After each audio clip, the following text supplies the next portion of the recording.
Hallelujah. യേശുവേ നന്ദി. യേശുവേ നന്ദി. ഹല്ലേലൂയ. ഹല്ലേലൂയ. ഹല്ലേലൂയ. ഹല്ലേലൂയ. യേശുക്രിസ്തുവിൽ പ്രിയ സഹോദരി സഹോദരന്മാരെ, നമുക്ക് തിരുസഭയിലൂടെ നൽകപ്പെട്ട 4 സുവിശേഷങ്ങളെയും എടുത്തു നോക്കുമ്പോൾ വിശുദ്ധ മത്തായിയുടെ സുവിശേഷം, ആ മത്തായിയുടെ സുവിശേഷത്തിൽ ഏതാണ്ട് 33% ആ സുവിശേഷം കൂടുതലായിട്ട് ഉന്നയിക്കുന്നത് യേശുവിൻ്റെ അവസാനത്തെ ഒരാഴ്ചയെക്കുറിച്ചാണ്. എന്നാൽ വിശുദ്ധ മർക്കോസിന്റെ സുവിശേഷം എടുത്തു നോക്കുമ്പോൾ ആ സുവിശേഷകൻ മർക്കോസിന്റെ സുവിശേഷത്തിൽ ഏതാണ്ട് 40% സമയവും ഈ അവസാനത്തെ 7 ദിവസത്തെക്കുറിച്ചാണ്. ഇനി വിശുദ്ധ ലൂക്കായുടെ സുവിശേഷം എടുത്തു നോക്കുമ്പോൾ അതിൻ്റെ 25%, അതുപോലെ വിശുദ്ധ യോഹന്നാന്റെ സുവിശേഷം എടുത്തു നോക്കുമ്പോൾ ഏറെക്കുറെ അതിൻ്റെ പകുതിയോളം ഭാഗവും നമുക്ക് കാണാനായിട്ട് സാധിക്കുന്നത് യേശുവിൻ്റെ ഈ അവസാനത്തെ 7 ദിവസങ്ങളാണ്, അല്ലെങ്കിൽ ഒരാഴ്ചയാണ് നമുക്ക് കാണാനായിട്ട് സാധിക്കുന്നത്. പറഞ്ഞ ഹല്ലേലൂയ. ഹല്ലേലൂയ. യേശുവേ നന്ദി. യേശുവേ നന്ദി. ഹല്ലേലൂയ. ഹല്ലേലൂയ. പ്രിയപ്പെട്ടവരെ, ഇതിൽ നിന്ന് നമുക്ക് മനസ്സിലാക്കുവാനായിട്ട് സാധിക്കുന്നത് ഈ 4 സുവിശേഷകന്മാരും കൂടുതൽ മഹത്വം കാണിക്കുന്നത്, തങ്ങളുടെ സുവിശേഷത്തിൽ കൂടുതൽ മഹത്വവൽക്കരിച്ച് കാണിക്കുന്നത് യേശുവിൻ്റെ ഈ അവസാനത്തെ ഒരാഴ്ച കാലത്തെയാണെന്ന് നമുക്ക് കാണാനായിട്ട് സാധിക്കും. അപ്പോൾ ഈ അവസാനത്തെ ഒരാഴ്ച കാലമാണ് യേശുവിനെ കുറിച്ച് സംബന്ധിച്ച്, അല്ലെങ്കിൽ യേശുവിനെ കുറിച്ച് നമ്മൾ കൂടുതലായിട്ട് ധ്യാനിക്കേണ്ടതെന്ന് 4 സുവിശേഷകന്മാരും വളരെ വ്യക്തമായിട്ട് നമ്മളെ പഠിപ്പിക്കുകയാണ്. ഇനി ഇന്നത്തെ സുവിശേഷം എടുത്ത് നോക്കുമ്പോൾ നമുക്ക് കാണാനായിട്ട് സാധിക്കുന്നത്, അതായത് പെസഹയുടെ 6 ദിവസങ്ങൾക്ക് മുമ്പുള്ള കാര്യമാണ്. ഇനി 6 ദിവസം മാത്രമേ ബാക്കിയുള്ളൂ. പെസഹ, അതുപോലെ തന്നെ കുരിശുമരണം, പിന്നീട് ഉദ്ധാനമൊക്കെ. അപ്പോൾ ഈ ദിവസത്തെ നമ്മൾ യേശുവിനെ കാണുമ്പോൾ, ഇന്നത്തെ സുവിശേഷത്തിൽ യേശുവിനെ കാണുമ്പോൾ നമുക്ക് കാണാനായിട്ട് സാധിക്കുന്നത് അവനെല്ലാം അറിയാമായിരുന്നു. യേശുവിനെല്ലാം അറിയാമായിരുന്നു.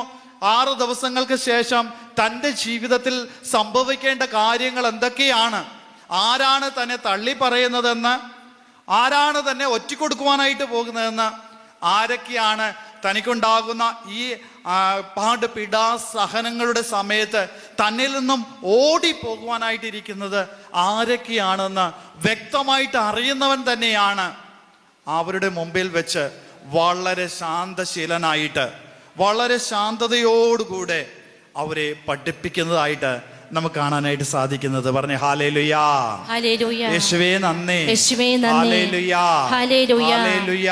ഹല്ലേലൂയ. പ്രിയപ്പെട്ടവരെ, ഈ ശാന്തത ഇവിടെ സൂചിപ്പിക്കുന്നത് ദൈവിക പദ്ധതിയോട് എത്രമാത്രം വിശ്വസ്തനായിരുന്നു കൊണ്ട്, എത്രമാത്രം ആത്മാർത്ഥ ഹൃദയത്തോടുകൂടെ അവൻ ആ പിതാവായ ദൈവം തന്ന പാനപാത്രം അത് സ്വീകരിക്കുവാനായിട്ട് തയ്യാറായി എന്നുള്ളതാണ്. നമുക്കറിയാം, ഈ കാലഘട്ടത്തിലൂടെ കടന്നുപോയിക്കൊണ്ടിരിക്കുമ്പോൾ നമുക്കെല്ലാവർക്കും ഒരുപാട് ശാരീരികവും മാനസികമായിട്ടുള്ള സ്ട്രെസ്, അല്ലെങ്കിൽ എന്താണ് പറയുന്നത്, വലിയ ബുദ്ധിമുട്ടുകളും പ്രയാസങ്ങളുമൊക്കെ അനുഭവിച്ചു കൊണ്ടിരിക്കുന്ന കാലഘട്ടത്തിലൂടെയാണ്. പലർക്കും ഇന്നത്തെ കാലത്ത് പലർക്കും നടുവേദനയും ശരീരം വേദനയും, അതുപോലെ സാമ്പത്തിക ബുദ്ധിമുട്ടുകളും പ്രയാസങ്ങളും, അതുപോലെ മാനസിക വിഷമങ്ങളും വിഷാദങ്ങളും ഒക്കെ അനുഭവിച്ചറിയുന്നവർ തന്നെയാണ്. എന്നാൽ അത് ദൈവ മഹത്വത്തിന് വേണ്ടിയിട്ട് യേശുവിനെ പോലെ ഏറ്റെടുത്തുകൊണ്ട് വളരെ ശാന്തതയോടുകൂടെ, അവയെ വിശ്വാസത്തോടുകൂടെയും ആത്മാർത്ഥത നിറഞ്ഞ ഹൃദയത്തോടുകൂടെയും അതിനെ എത്രമാത്രം നമുക്ക് സ്വീകരിക്കുവാനായിട്ട് സാധിക്കുന്നുണ്ട് എന്ന് നമ്മൾ ഈ അവസരത്തിൽ നമ്മളോട് തന്നെ ചോദിച്ചു നോക്കുന്നത് നല്ലതാണ്. കാരണം സ്നേഹബഹുമാനപ്പെട്ട പ്രശാന്തച്ചൻ ആദ്യമേ സൂചിപ്പിക്കുകയുണ്ടായി, നമ്മളെല്ലാവരും വലിയ ആഴ്ചയിലേക്ക് പ്രവേശിക്കുകയാണ്. വലിയ രീതിയിൽ നമ്മുടെ ആത്മീയ ജീവിതം നമ്മൾ ഒരുക്കുകയാണ്. കർത്താവിൻ്റെ പെസഹ തിരുനാൾ ആഘോഷിക്കുവാനും, അതുപോലെ പീഡാസഹന ദിവസം ആചരിക്കുവാനും, ഉദ്ധാനമൊക്കെ ആഘോഷിക്കുവാനായിട്ട് നമ്മൾ വലിയ രീതിയിൽ ആത്മീയമായിട്ട് ഉണർവോടുകൂടെ നമ്മൾ ഒരുക്കം കൂട്ടുന്നവരാണ്. ഈ സമയത്തും നമുക്ക് നമ്മളോട് തന്നെ ചോദിക്കേണ്ടതായിട്ടുള്ള ചോദ്യം, കർത്താവിന് ഇതെല്ലാം അറിയാമായിരുന്നു, ഒറ്റിക്കൊടുത്തവനെ, തള്ളി പറഞ്ഞവനെ, തന്നിൽ നിന്നും ദൂരെ ഓടി അകന്നവരെ എല്ലാം അറിഞ്ഞുകൊണ്ട് അവരെല്ലാം ഇത് ദൈവിക പദ്ധതിയാണെന്ന് ഉൾക്കൊണ്ടുകൊണ്ട് അവയൊക്കെ സ്വീകരിക്കുവാനായിട്ട് തയ്യാറാകുന്നുണ്ട്. നമുക്കറിയാം, നമുക്ക് പലപ്പോഴും മറ്റുള്ളവരോട് ക്ഷമ കാണിക്കുവാനും ക്ഷമിക്കുവാനോ നമ്മളെ വേദനിപ്പിച്ചവരെ നമ്മളെ ആ ദൈവസ്നേഹത്തിൽ കൂട്ടിച്ചേർക്കുവാനോ സാധിക്കാതെ വരുന്നുണ്ടെങ്കിൽ യേശുനാഥൻ ഈ വലിയ ശാന്തശീലതയോടുകൂടെ ചെയ്ത അവരെയെല്ലാം ദൈവനാമത്തിൽ ദൈവിക പദ്ധതിയോട് ചേർന്ന് അവരെയെല്ലാം ഒരുക്കിക്കൊണ്ട് മുന്നോട്ട് നയിച്ചതുപോലെ നയിക്കുവാനായിട്ട് സാധിക്കുന്നുണ്ടോ എന്ന് നമ്മൾ ചിന്തിക്കുന്നത് നല്ല കാര്യം തന്നെയാണ്. പ്രിയപ്പെട്ടവരെ, വീണ്ടും നമുക്കറിയാം, രക്ഷകന്റെ നിത്യരക്ഷയിലേക്കുള്ള വഴി മനസ്സിലാക്കുമ്പോൾ, അറിയുമ്പോൾ, ആ വഴി നമ്മൾ കർത്താവിൽ നിന്നും അറിയുമ്പോൾ നമുക്ക് മനസ്സിലാക്കുവാനായിട്ട് സാധിക്കുന്ന കാര്യമെന്ന് പറയുന്നത് അത് വലിയ ലോകം നൽകുന്ന ആ വഴി പോലെയല്ല, ഇടുങ്ങിയ വഴിയാണെന്ന് നമുക്ക് മനസ്സിലാക്കാനായിട്ട് സാധിക്കും.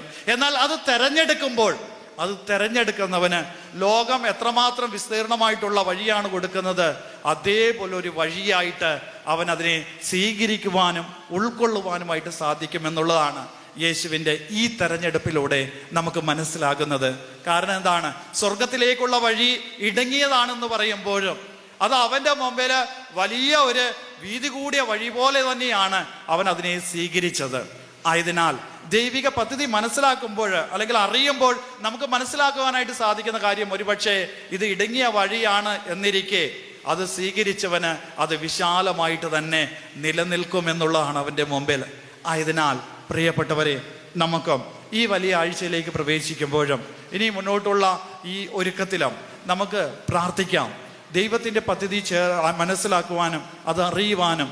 അങ്ങനെ ആ ഇടുങ്ങിയതാണെങ്കിലും മാനുഷിക ദൃഷ്ടിയിൽ നോക്കുമ്പോൾ അത് പരിമിതമാണ്, ചുരുങ്ങിയതാണ്, അല്ലെങ്കിൽ ഇടുങ്ങിയതാണ്, വിസ്തൃതി കുറഞ്ഞതാണ്, വീതി കുറഞ്ഞതാണ് എന്നൊക്കെ പറയുമ്പോഴും അത് നീ തിരഞ്ഞെടുക്കുന്നുണ്ടെങ്കിൽ ദൈവം എത്രമാത്രം വിശ്വാസത്തോടും വിശ്വസ്തയോടും കൂടെ യേശുനാഥൻ ആ വഴിയെ സ്വീകരിച്ചോ, അങ്ങനെ ശാന്തശീലനായിട്ട് പരസ്പരം കുറ്റപ്പെടുത്തലുകളോ പരിഭ്രമമോ ഒന്നുമില്ലാതെ ഏറ്റെടുത്തതുപോലെ നമുക്ക്